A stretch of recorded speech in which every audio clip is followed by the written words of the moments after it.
Installing the rack battery. These spare parts and special tools will be required. Insert the power plug into the rail and then clip the lock holder into the rail. Now screw down the power pack cable, the plug components, and the lock cover. You'll need a Torx T15 wrench to secure the screws with a tightening torque of 2 Newton meters. Insert the cable into the frame interface and then place the battery holder into the rack and screw these down.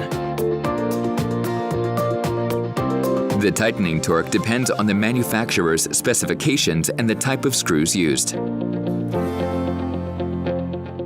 Fasten the cable to the frame using cable ties in accordance with the original cable path.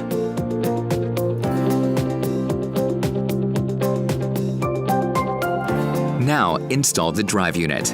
See the drive unit installation video. Next, insert the power pack. Now check all display and riding functions and take a test ride.